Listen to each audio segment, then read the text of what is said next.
Welcome back to the Daily Bible Chapter. It is Sunday, December the 4th, 2022, and today we're reading Esther, chapter 4.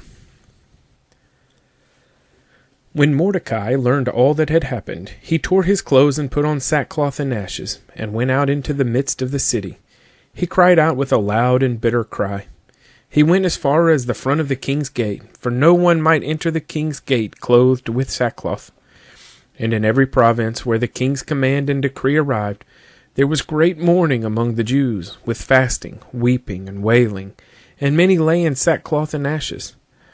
So Esther's maids and eunuchs came and told her, and the queen was deeply distressed. Then she sent garments to clothe Mordecai and take his sackcloth away from him, but he would not accept them. Then Esther called Hathach, one of the king's eunuchs, whom he had appointed to attend her, and she gave him a command concerning Mordecai, to learn what and why this was. So Hathach went out to Mordecai in the city square that was in front of the king's gate. And Mordecai told him all that had happened to him, and the sum of money that Haman had promised to pay into the king's treasuries to destroy the Jews. He also gave him a copy of the written decree for their destruction, which was given at Shushan, that he might show it to Esther and explain it to her, and that he might command her to go into the king to make supplication to him and plead before him for her people. So Hathach returned and told Esther the words of Mordecai. Then Esther spoke to Hathach and gave him a command for Mordecai. All the king's servants and the people of the king's provinces know that any man or woman who goes into the inner court to the king, who has not been called, he has but one law: put all to death, except the one to whom the king holds out the golden scepter, that he may live.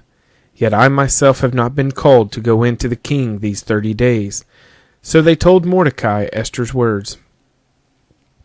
And Mordecai told them to answer Esther, "Do not think in your heart that you will escape in the king's palace any more than all the other Jews. For if you remain completely silent at this time, relief and deliverance will arise for the Jews from another place, but you and your father's house will perish. Yet who knows whether you have come to the kingdom for such a time as this?" Then Esther told them to reply to Mordecai, "Go, gather all the Jews who are present in Shushan, and fast for me, neither eat nor drink for 3 days, night or day. My maids and I will fast likewise. And so I will go to the king, which is against the law, and if I perish, I perish." So Mordecai went his way, and did according to all that Esther commanded him. Esther, chapter 4.